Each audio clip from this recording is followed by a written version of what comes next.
বন্ধুরা, ভিডিওটা যদি ভালো লেগে থাকে তাহলে একটা লাইক করবেন, কমেন্ট করবেন, চ্যানেলটা সাবস্ক্রাইব করে পাশে থাকবেন। ধন্যবাদ আপনাদের সবাইকে আমাদের পাশে থাকার জন্য। আজকে বাসায় কাজ করতে হবে, তোমাদের আমার সাথে যেতে হবে। বাসাটা ভেঙে গেছে।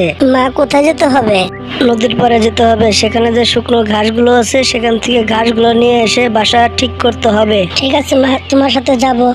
আমাদের ভালোই লাগবে, মজা হবে, আমি নতুন কিছু শিখতে পারবো। কিন্তু মা, আমার যে একটু সমস্যা আছে, আমার যে কান ব্যথা, আমি তো কাজ কাম করতে পারবো না, নাহলে আমার সমস্যা হবে।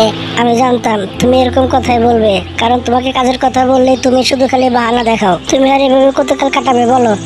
তোমার তখন বয়স হয়ে যাচ্ছে, আমি জোয়ান ছিলাম, বুড়ো হয়ে গেছি। আর কদিন পরে এখন কল্পনা করতে পারি আমি কি হবে। কিভাবে যে এত বয়স হয়ে গেল বুঝতেই পারলাম না। কিন্তু তোমরা তো বড় হচ্ছ, তোমার ছোট একটা বোন আছে, সে তো কখনো বাহানা দেখায় না। তোমার ছোট বোনকে তুমি দেখে নাও, ও তো কখনো বাহানা দেখায় না। তুমি শুধু বাহানা দেখ। তোমার দিন তুমি কিভাবে পার করে আমি তো ভেবেই পাই না। আম্মু, তুমি রাগ করো না, চলো। ও যদি না যেতে মন্দির যদি না যায়, ওর ভাগের কাম আমি করে দিব। মার কাছে তোমার এত ভালো আসতে হবে না, আমার কাজ আমি একাই করে নেবো। আমি সুস্থ হয়ে গেলে তখন আমার কাজ আমি করে নেবো। যাও তুমি এখান থেকে। তোমার মুখে কি কখনো ভালো কথা বাড়ে না? শুধু তেরা তেরা কথা বলো। চলো মা, আমরা এখান থেকে চলে যাই, কাজ করতে হবে। ঠিক আছে, আমরা সবাই কাজে চলে যাচ্ছি। তুমি তোমার কানের খেয়াল রেখো, তুমি কোনো শয়তানি দুষ্টুমি করো না, আর ব্যথাও বেড়ে যাবে। টুনটুনি পাখি আর তার বাচ্চা তাকে ছোট্টাকে নিয়ে সে তখন নদীর কিনারে চলে যায় ঘাস আনতে।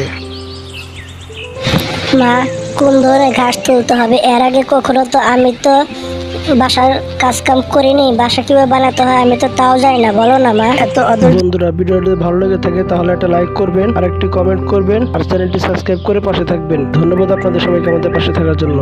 আম্মু, তুমি একটু দেরি করো, আমি তোমাকে বলে দিচ্ছি। লম্বা লম্বা ঘাস দেখতেছো, সেগুলো মরে গেছে, সেগুলো আমাদের বাসা ঠিক করতে সেগুলো তুলে নিয়ে যেতে হবে। ঠিক আছে মা, আর বলতে হবে না, আমি বুঝতে পেরেছি কোনগুলো আনতে হবে। তুই মা বেটি মিলে শুকনো ঘাস একখানে করতে থাকে, জোরো করতে থাকে। মা, ঘাস কোথায় রাখবো?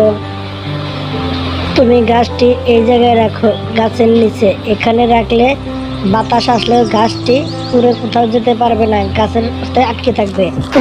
মার আপু যেহেতু আমাকে রেখে গেছে, তাহলে আমি এখন কি করবো? একটু ঘুরে ফিরে চলে আসবো। যাই, আপুর আসতে তো বিকাল বিকাল হবে, আমি এখন চলে যাব। কোথায় যাবো? যাই, কাটতে একটু বিরক্ত করে আসি, তাকে একটু রাগিয়ে আসি, তাহলে খুব ভালো লাগবে। কেমন আছেন বুড়ো আঙ্কেল? আপনি কি ভালো আছেন? তুমি ভালোভাবে কথা বলো। তুমি কেমন ভাবে কথা বলো? তুমি অভদ্র কেন এত? হ্যাঁ, তুমি অনেক অভদ্র। ঠিক আছে, বলো তুমি কি বলবে, তুমি কি বলতে চাও, চালু করে বলো। আমার শরীরটা খুব একটা ভালো না, ঘরে কোনো খাবার নেই, তাই ভেবে দেখলাম যদি আপনার কাছে আসি তাহলে কিছু খাবার পেতে পারি। ঠিক আছে, তোমার মা যত অসুস্থ, তাহলে আর কি করা। আমার কাছে একটি পেয়ারা আছে, তুমি পেয়ারা আমটি খেয়ে নিতে পারো। ধন্যবাদ বুড়া আঙ্কেল। আচ্ছা, কোন দুষ্টুমি করবো? আঙ্কেল তো সব দিকেই ভালো, দুষ্টুমি করে কোনো কিছু তো দেখতে পাচ্ছি না। বাহ, ওখানে একটা ফল গাছ আছে, এটাই ছিঁড়া যাক। তখন সে উঠতে উঠতে সেখানে চলে যায়। তখন গাছের থেকে একটা ফুল ছিঁড়ে মরিচ লঙ্কা মিশিয়ে তখন কাকের কাছে নিয়ে যায়। আপনি যে ফলটা দিয়েছিলেন পেয়ারা ফল, ফলটা খেতে সেই মজা। ফলের বদলে আমি আপনার জন্য একটি ফুল নিয়ে এসেছি। আমি তো ছোট মানুষ, কিছু দিতে পারবো না, তাই একটা ফুল নিয়ে এসেছি আপনার জন্য। কাক যখনই ফুলটা নিয়ে নাকের সামনে ফুলের ঝাড় নিতে থাকে তখনই সে কাশতে থাকে। তখন মরিচ ছিল সেটার ভিতরে। তখন সে বলতে থাকে, আমি তোমাকে বোকা বানিয়েছি, বোকা বানাইছি, কি মজা কি মজা, আমি তোমাকে বোকা বানিয়েছি। বিকালবেলা তোমার মা আসলে আমি তার কাছে বিচার দিব, তোমার মেয়ে এত দুষ্টু কেন। হ্যাঁ, তোমার মেয়ে অনেক শয়তান, সবাইকে জ্বালাতন করে। সারাদিন সবাই জ্বালাতন করার পর বাসায় চলে আসে। বাসায় চলে এসে কান ধরে সে শুয়ে পড়ে। না, আপনি মনে হচ্ছে খুব কষ্ট হচ্ছে। জানি না মামুনি, কেন জানি আমার ডানাটা খুব ব্যথা করছে, আজকে আমার ভালো লাগছে না। চলো মা, বাসায় চলে যায়। বাসায় গেলে তারপর তোমার ডানা আমি টিপে দিব, তারপর তোমার ভালো লাগবে। তুমি বেঁচে থাকো বাবা। না, আমার এমনিতে ঠিক হয়ে যাবে। আমি চিন্তা করি তোমার ছোট বোনকে নিয়ে, ও তো অনেক শয়তান। ও সব সময় দুষ্টুমি করতে থাকে, মানুষকে জ্বালাতন করতে থাকে। জানি না আমি মরার পরে ও কিভাবে থাকবে, ওকে কে সামলাবে। মা, তুমি এমন কথা বলো না, তুমি আমার সাথে সারাক্ষণই থাকবে। না বাবা, চিরকাল কেউ তো বেঁচে থাকে না, আমিও থাকবো না, তুমিও থাকবে না, কেউই থাকবে না। তুমি কোনো চিন্তা করো না, চলো বাসায় চলো। চলো মা, বাসায় চলে যাই, চলো। মা বেটি ঘাসগুলো নিয়ে তারা বাসায় চলে যায়। এদিকে তার অসুস্থতা বেড়ে যায়। তোমার কি ব্যথাটা কমেছে? না না, পুরোপুরি ব্যথা কমলে হালকা একটু আছে। তোমার বাচ্চা যখন তোমাকে জ্বালাতন করবে তখন তুমি বুঝতে পারবে মার কি ব্যথা।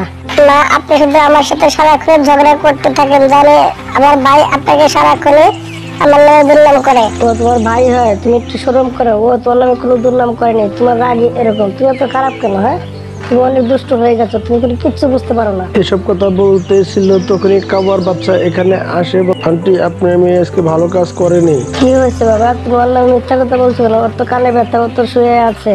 মা, আন্টি ও পুরোপুরি সুস্থ। ও আমাদের বাসায় এসে আব্বার কাছে বলে আপনি নাকি অসুস্থ। পরে আব্বু একটা প্যারা ফল দিয়েছিল, সেটা খেয়ে আব্বুকে ও একটা ফুল এনে দেয়। ফুলের ভিতরে মরিচ লাগিয়ে দিয়ে আব্বা যখন ফুলটা শুনে তখন সে কাশতে কাশতে অবস্থা খারাপ হয়ে যায়। আব্বার শরীর কোনো ভালো হয়নি, আব্বার অবস্থা খুবই খারাপ। তার সাথে যখন ধরা পড়ে যায় সে তখন ঘুমানোর বাহানা করতে থাকে। আন্টি, তাকে একটু আপনি বোঝায়েন। সারা জঙ্গলের পশু পাখি তারা দেখে অনেক ভয় পায়, সে সবার সাথে দুষ্টুমি ফাজলামি করতে থাকে, কেউ শান্তি থাকতে পারে না। আর কিছু বলো না বাবা, আর একটু লজ্জা পাচ্ছি। আচ্ছা আন্টি, আমি চলে গেলাম।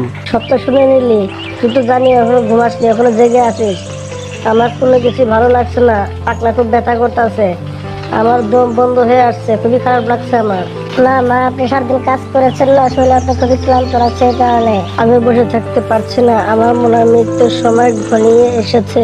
মা, তুমি এভাবে কথা বলো না, তোমার কোনো কিছুই হবে না। আপু চালু করে এদিকে এসো, আপু চালু করে এদিকে এসো। মা দেখো তুমি কেমন করছে, মা তো আর কোনো কথা বলতে পারছে না। এসব কথা শুনে সে চালু করে তার মার কাছে চলে আসে। মা, তোমার কি হয়েছে? মা, তুমি চোখ খুলো, চোখ খুলো। মা, তুমি দেখো আমি এসেছি, তুমি কথা বলো আমার সাথে। মা, তুমি চোখ খুলো। কিন্তু তার মা সেখানে তখন মারা যায়। মারা যাবার পরে তাদের অনেক কষ্ট হয়। মা, তুমি উঠো, আমি কখনো আর এখন দুষ্টুমি করবো না, আর তোমার কথা কখনো অমান্য করবো না। মা, তুমি উঠে পড়ো, আমার আর কোনো কিছু ভালো লাগছে না। মা, তুমি উঠো, তুমি আর শুয়ে থেকো না। মা, তুমি চোখ খুলো, তুমি চোখ খুলো। মা সকাল থেকে অনেক পরিশ্রম করেছিল, মা বলেছিল আমার ডানা খুব ব্যথা করছে, কিন্তু আমি বুঝতে পারিনি মা মরে গেছে। মা আর চোখ খুলবে না, তুমি কেঁদো না আপু, তুমি কান্না বন্ধ করো। আপু আর ফিরে আসবে না। মা, ছোট মেয়েটা সে অনেক কষ্টে ছিল, কারণ তার মায়ের সে কোনো কথাই শুনতো না। সে দুষ্টুমি ফাজলামি করে সারা জীবন কাটিয়ে দিয়েছে, কিন্তু তার মার একটা কথা সে শুনেনি। বড় মেয়েটি সে অনেক কষ্টে থাকার পরেও সে আনন্দ তৃপ্তি অনুভব করছিল, কারণ তার মায়ের পাশে সে সারা জীবন থেকেই গেছে। তার মা না ফেরার দেশে চলে গেছে, তার কখনো ফিরে আসবে না। যে সময় একবার চলে যায় সে দ্বিতীয়বার ফিরে আসে না। বন্ধুরা, গল্পটা শুনে তোমরা কি বুঝতে পারলে? যে একবার চলে যায় সে দ্বিতীয়বার আসে না। এই জন্য সবসময় মা বাবার কথা শোনা উচিত। মা বাবাকে কখনো অবহেলা করো না। মা বাবাকে অবহেলা করলে তুমি নিজে কোনদিন শান্তিতে থাকতে পারবে না। বন্ধুরা, আশা করছি গল্পটা আপনাদের কাছে অনেক ভালো লেগেছে। ভালো লাগলে একটা লাইক করবেন, একটা কমেন্ট করবেন, আর চ্যানেলটা সাবস্ক্রাইব করে পাশে থাকবেন। ধন্যবাদ আপনাদের সবাইকে আমাদের পাশে থাকার জন্য।